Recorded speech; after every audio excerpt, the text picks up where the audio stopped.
Hey guys, how you doing? I am driving to my buddy's house and thought I would yap about the experience of having this as a daily and my only car. I'm sitting in a 2019 ND2 RF Miata. It's a Grand Touring, but it was a GTS, which was a one-year trim where basically it was a GT, so a Grand Touring. It has the comfort seats, the heated seats, adaptive headlights, but with the clubs, limited slip differential, and sport suspension. Now I went with that trim because I wanted the limited slip diff, and I wanted to be comfy. And not saying that the club isn't comfy, but I wanted the heated seats for the winter. I live in Oregon, it gets cold, so yeah.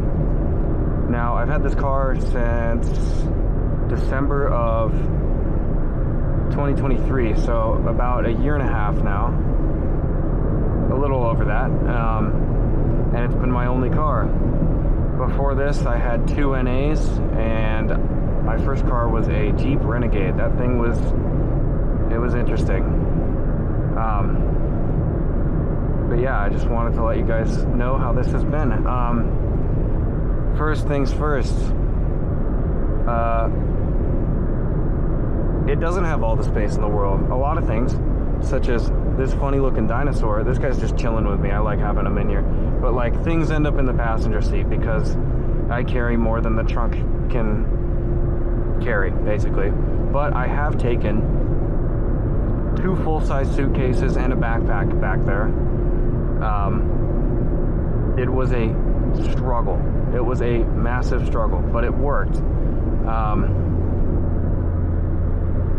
It was honestly, like, I was kind of surprised that this could do that, but if you just think about it a little bit, you'll be good. But like, space-wise, honestly, for the day-to-day, I'm not carrying a whole lot. Usually, like right now, I have a camera bag back there, and that's pretty much it. So I'm actually being a dumbass right now. Holy.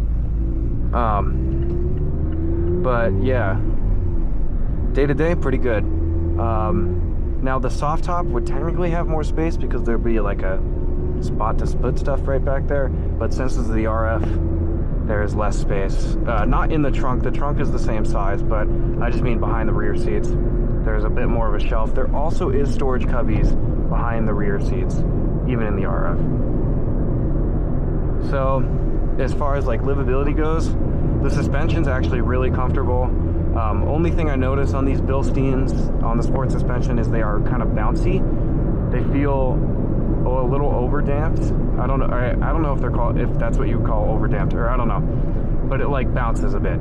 I'm not sure what part of the suspension that would be. It's just a little bouncy and jittery sometimes, but it's still pretty soft. It's got a lot of body roll.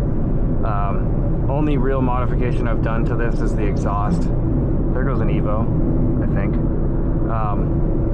But yeah, it's honestly, it's like, it's just a sports car, but it's for a sports car, it's pretty good. You can put this over some pretty rough pavement and be fine. Other things, headlights, incredible. They're LEDs, they're modern.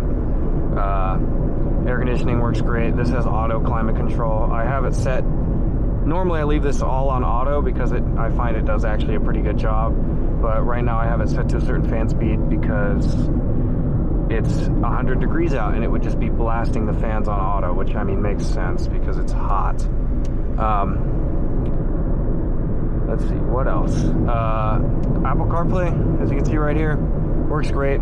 This little thing, people get pissed off about this for some reason. You spend like a week with it, you figure everything out. I know exactly how everything works. You figure out the amount of clicks it takes to get to certain things, all that. Cruise control as well. Standard cruise control, not adaptive or anything, but it works great.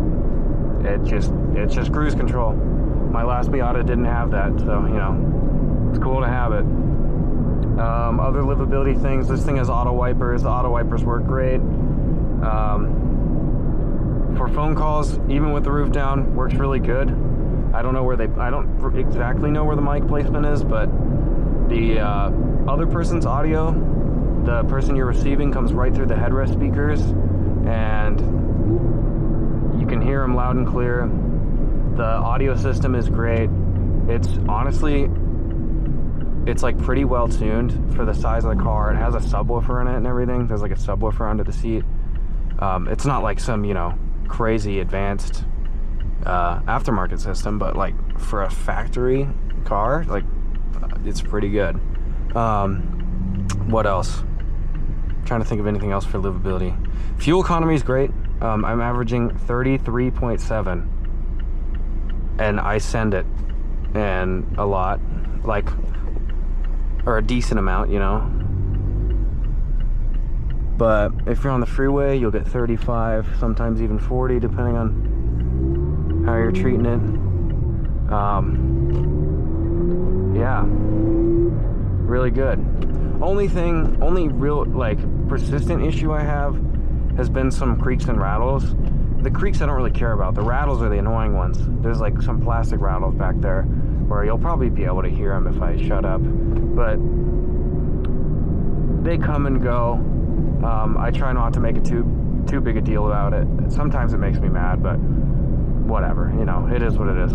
I'll fix them at some point. I've been trying to fix them. Some of them I have fixed, but yeah. What else is there? Trying to think. Oh, auto dimming mirror and the home link stuff is kind of nice. If you have a garage, you can key it to the garage door, that kind of thing. Now to the fun stuff. Power is enough. I wouldn't call this car fast. I would say I wouldn't call it quick. I could call it fast though, if that makes sense. Like, if you get this thing up to speed, it's still a momentum car, you got to get it up to speed, but it can take some corners at a pretty good rate of speed. But engine output wise, it's 180 horsepower, or 181 and 151 pound-feet of torque, I think, somewhere in there. It's not like blazing, and it's not turboed, so there's it's a pretty linear power band, and you gotta get it up in the revs for it to really scoot. But unlike a lot of other high revving engines, well, I don't know, this is high revving enough. It goes to 7,500 RPM. It actually does have torque down low where you can move at 2,000 RPM. Like, there is 10 miles an hour right there, and I'm putting my foot down at 2,000 RPM into fifth. Let's see if I can pass this guy here. I can't see around him. Looks good. But here, look, passive power. I'll take it, pretty good. I was third from like 40 to 70, 65. It's enough.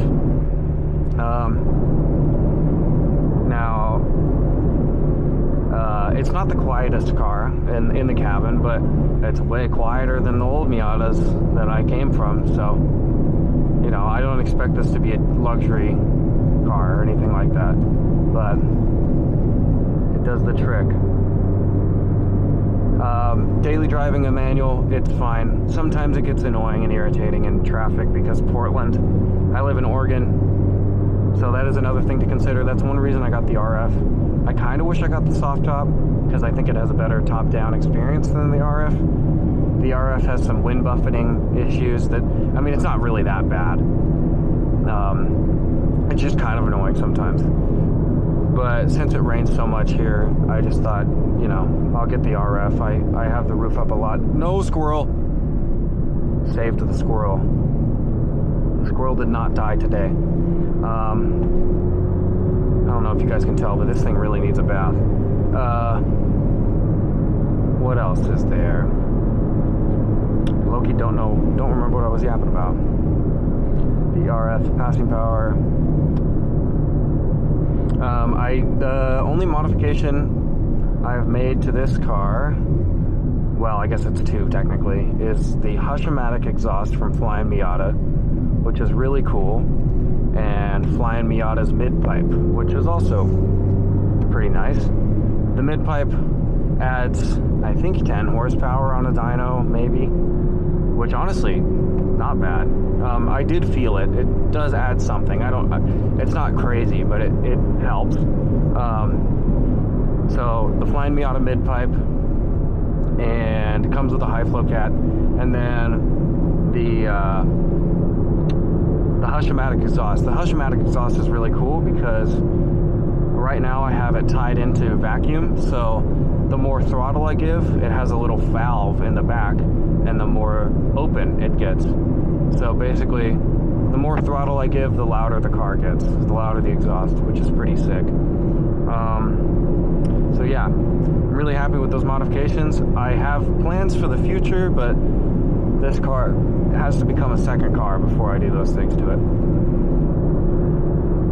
I'll probably end up doing videos on that stuff at some point. What else? Dynamically, the car drives great. It's very neutral.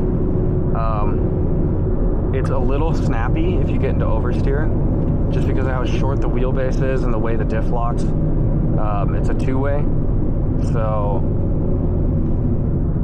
you got to be ready for when it rotates. But honestly, it's pretty predictable and, you know, pretty easy. Especially if you leave traction control on, you're fine. It's safe. I've had a snap of oversteer with traction control on, and I wouldn't say it didn't save me because I wasn't gonna lose it anyways, but it definitely helped me get back in line, you know? I just wasn't expecting it. I turned into I remember I was in second gear, I turned into a parking lot, it was really wet, and I was probably going, I was going too fast, and basically what had happened was I just had oversteer at 25 miles an hour, and the tires on this thing aren't great right now, but you know, here's a fun bit of road. This is what this car is built for. Tight stuff like this.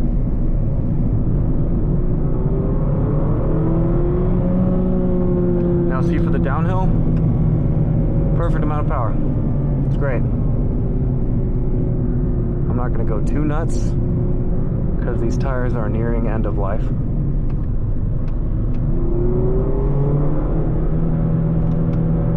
But great car dynamically.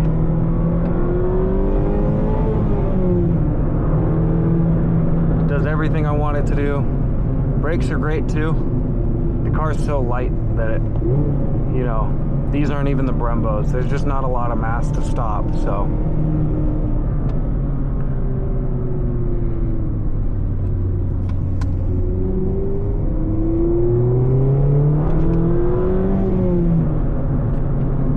I can't see.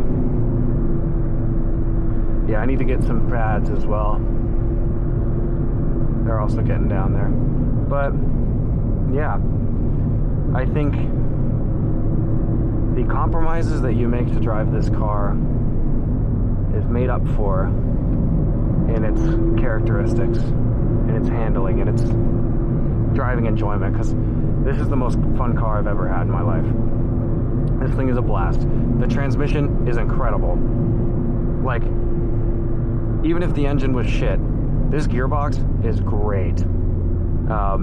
It's super positive, very snick, you know, just boom, boom into gear. It's a short throw. Well, it's not like a short, they call it a short throw shifter from the factory, and I'd say it is short, but it's not you know, it's not stupid. It's not like those aftermarket short throws that are just crazy. It's good for me. I've never had any issues with it. The only time I've had issues is when I'm doing something wrong or stupid. That's the only time I've had issues. Clutch is really light, but it's very linear. It's nice. There's no spring to it at all or anything like that. Same with the throttle calibration. The throttle is for an electronic throttle, you don't have to do anything to it. It's not just on and off. It gives you like an actual like feel, you know, like at 10% you're getting 10%, at 50% you get 50%. So what's nice about that is that it lets you control the car mid-corner. You can apply throttle and lift as you want and help the car to rotate. What else? I'm trying to think of other things.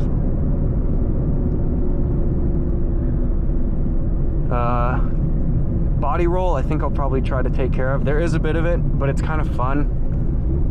But I think after a while, I'm like, okay, I do think I want to get it tightened a little bit, you know, get some tighter sway bars, stuff like that. But I think overall, like factory car, it's a great time. It's a great time. I don't think you need to do anything to this car. But if you are going to do one thing, do sway bars. And they're like $250. Like, that's not bad. That is not bad. In the rain, okay, in the rain, my old NA was sketchy because, well, it didn't have any traction control. I was still kind of learning how to drive rear wheel drive, so it was fun, but it was a little sketchy. The tires were never that great. I never had new tires on that car, so they were just never that great. So in the rain it was sketchy, but with this I actually feel safe. Like, yes, you can have fun and be stupid, but you know, I also feel safe. Like, if the traction control's on, the traction control works great because it allows like a little bit of slip, but it'll catch, you know, it'll catch you if you do something dumb. So in the rain, it's a great time. Again, like a tiny bit snappy, but once you get used to it, basically like in a slide, you kind of just have to leave your foot in it a little more so that it doesn't snap to the other side, because of the short wheelbase and the way the diff works. But usually, like, you're gonna be fine, even if you get a little bit of oversteer. Like, there was this one time where I was low-key sending it, and I had some oversteer mid-corner at 50 miles an hour over some wet pate like this. Like, it was basically one of these, but like way faster, like, or way tighter. And I had some oversteer at like 50, just did a little correction like that and caught the car, and it was great. You know, it was a little spooky, but I was completely fine. I wasn't, you know, nothing really happened. One other thing I like is there's no drive modes or anything, which is kind of refreshing, because I feel like, you know, there's so many cars where it's like, oh, you gotta go into a menu, do all this, do all that. And I think for certain cars it is really nice to like be like, hey, I want my suspension to be stiff right now. I'm gonna do some sporty driving or whatever, like, or I'm going on a track, I want my suspension to be stiff. And then be like, on the drive home, be like, okay, now I want it to be soft, I want to cruise. And I think for a car, especially a car with an automatic transmission, it makes more sense, because like, if you put it in a sport mode or whatever, it can like be like, okay, I'm gonna put it in a higher, or put it in a lower gear so you have more RPM to mess with. Like, stuff like that makes sense to me. But in a manual, I'm kind of like, I don't really need a sport mode. Like, if the throttle is already calibrated right and all that, and like, the only thing I can think of to mess with would be like a traction control system. But again, like, either just have it on or have it off. Like, I don't know. So that's one thing I like, is because like, you kind of are the drive modes. You just decide, you're like, oh, I'm going to be sporty now. Cool. Oh, okay, this is something to mention. There isn't really any rev hang or anything like that. The only thing I notice is that the 1-2 shift can be kind of rough, especially if the air conditioning's on. If the air conditioning's on, the engine's kind of lazy. Like, if you floor it, it's not lazy, because when you floor it, it turns the air conditioning back off. But if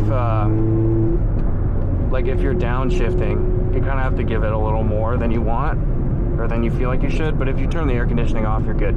But I usually, like, I don't really care.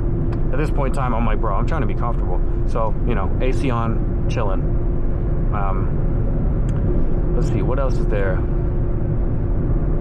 I think, like, honestly, those are my daily driver thoughts, bro. Like, it's a great car, and I've been living with it. Like, I'm going to school still, like, I'm in college, and I haven't really had any issues. Like, the only time is like, oh, if I need to carry a bunch of people, but then low-key we'll just end up going in someone else's car. And I usually don't need to carry more than one person at a time, so like I'm good on that front, and it's a blast. And you know, one day, or like someday, I'll get like a Mazda 3 or something with 4 seats, 5 seats, and then, you know, that'll solve that issue. I'll keep this car too. But I think as a second car, this car would become even more fun, because then I think I would learn to enjoy, like, I love this thing, but I think I would, like, there's some times where I'm just like pissed, mainly because I'm driving stick in gridlock traffic on the freeway. But you know, other than that, like, it's fine, because like there are some times where I'm super tired and I just like don't want to drive, and I'm just like, all right, bro, I just want to get home. I don't want to think about it. Like, my mom has a Volvo, and that thing is great for that, because then you're just like, you're just chilling. You don't have to like think about anything. You're just driving, and that thing will even like damn near drive for you. So, but when you do want to drive, or even when you don't, sometimes this thing can make you want to drive, I guess. Like, it eggs you on, kind of in a good way, not in like a kill yourself way, like you're going, like, go way too fast way, but in like a, hey, let's have fun kind of way. And I think the power output and all that is just perfect for what it's designed for.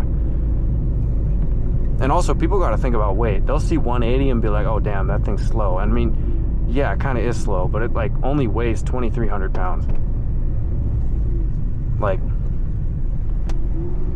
that's nothing, bro. This thing will get you where you need to go. And on a track, these things will beat some crazy stuff if you know what you're doing. I don't have the technical ability to be able to do that, but you could get going in one of these. Sick. Okay, cool. I also low-key don't know where I am. I gotta be honest. That's why I got the maps up.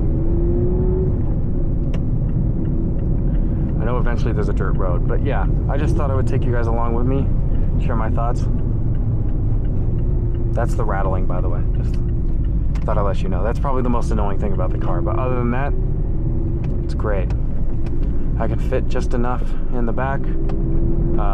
It's like, it's a modern car, you know? It's a nice car. It's got everything I need. It's got air conditioning, bro. What more could you ask for?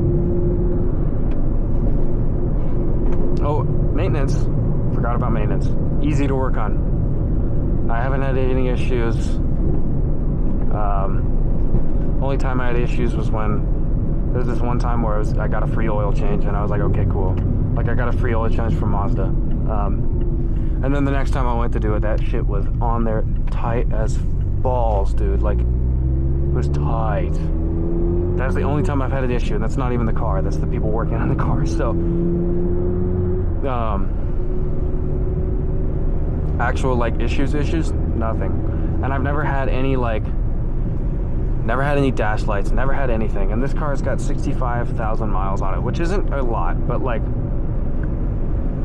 you know, it's just bulletproof. And it gets me, right now I'm getting 50 miles to the gallon, 6 gear at 45.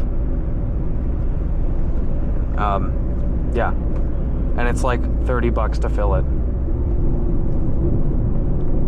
I'm pretty sure this thing can go over 300 miles to a tank. But yeah, it's just, what a great car. Only thing is, visibility right here kind of sucks too, but it's all right. You get used to it. It's kind of like a mid-engine car in that way, because the RF. But if you have the soft top, that's not even a problem. But yeah, as a daily, great time. I love it. And roof down, awesome experience. It's just really hot today, so I'm not gonna do it. And I guess if I'm talking to you guys, I want you guys to make sure you can, hear me. This is like my third video trying this setup out, so.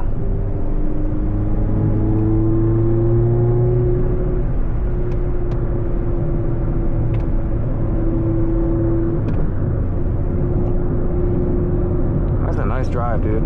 I've never been to this boy's house, so I'm excited. Out in the farm country, middle of nowhere.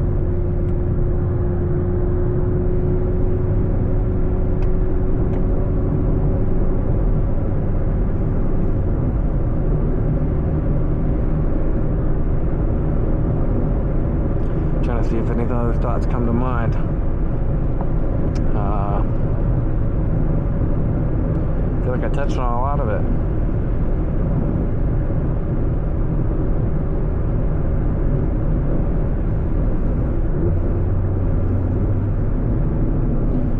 Low-key can't see. There we go.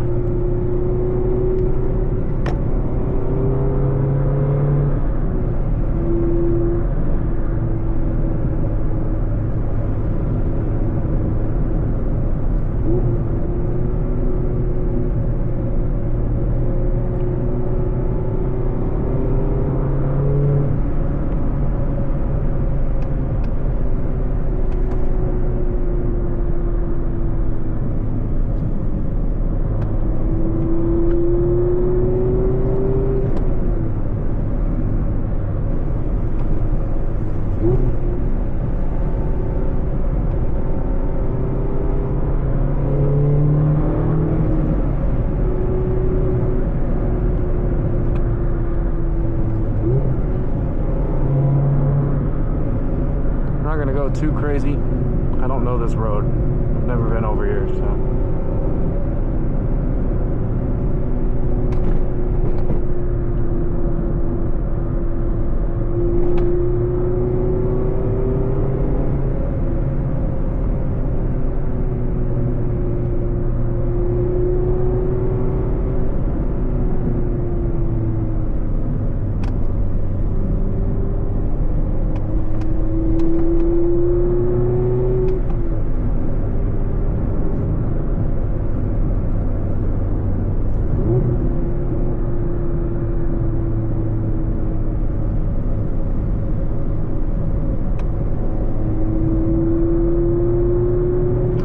That's one thing I could talk about.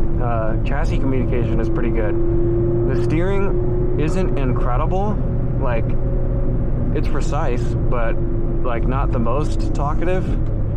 But like, you can feel enough to like know what's going on with the front end. And then the chassis just communicates everything else. Like you know what's going on with those back tires, you know what's going on based on all the other inputs, One thing I am noticing, I don't usually put this down, but especially with this hat on and this whole setup, I wish this thing went a little higher, a little further down, like, up against the windshield. Because right now it would be perfect.